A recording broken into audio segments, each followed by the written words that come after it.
Assalamualaikum warahmatullahi wabarakatuh. Kami dari kelompok 5B. Pada video kali ini akan menjelaskan mengenai bromometri dan bromatometri. Simak penjelasannya ya. Baiklah, saya akan menjelaskan mengenai pengertian bromometri dan bromatometri.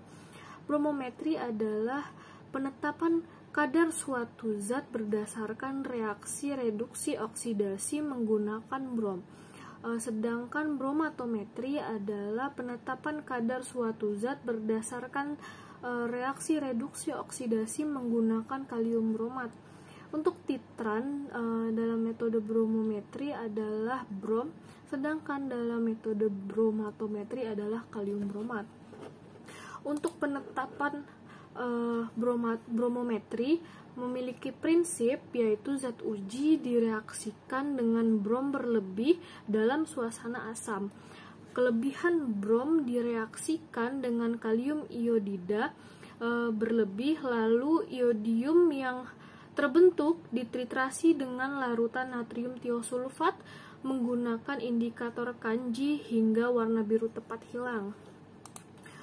Lalu untuk prinsip bromatometri, kalium bromat merupakan oksidator kuat dalam suasana asam yang oleh reduktor akan direduksi menjadi bromida. Assalamualaikum warahmatullahi wabarakatuh. Saya akan membahas mengenai data hasil pengamatan kelompok kami pada praktikum bromometri-bromatometri kali ini mengenai pembakuan natrium tiosulfat dengan larutan kalium iodat konsentrasi 0,1 N dan volume 10 ml. Volume natrium tiosulfat yang dipakai didapatkan dari rata-rata volumenya sebesar 11 ml. Setelah itu, dilakukan titrasi sehingga didapatkan konsentrasi natrium tiosulfat sebesar 0,09 N. Ketika asam klorida pekat ditambahkan, maka brom akan dibebaskan dan brom ini akan bereaksi dengan fenol untuk menghasilkan endapan putih tribromofenol dan asam bromida. Labu yang digunakan jangan lupa harus bertutup rapat untuk menghindari menguapnya brom. Selanjutnya, saya akan membahas data hasil pengamatan kelompok kami pada praktikum bromometri dan bromatometri kali ini mengenai penetapan kadar fenol dengan larutan natrium tiosulfat 0,1 normalitas dan volume 10 ml. Volume fenol yang dipakai didapatkan dari rata-rata volumenya sebesar 11,5 ml. Setelah itu dilakukan titrasi sehingga dapat konsentrasi fenol sebesar 0,08 normalitas dan didapatkanlah kadar fenol sebesar 0,086 gram atau setara dengan 86 mg dan persen kadar sebesar 0,8%.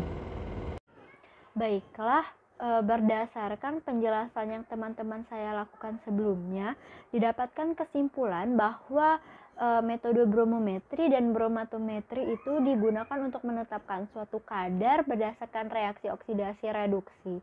Perbedaannya itu bromometri menggunakan titran brom, sedangkan untuk bromatometri menggunakan titran berupa kalium bromat.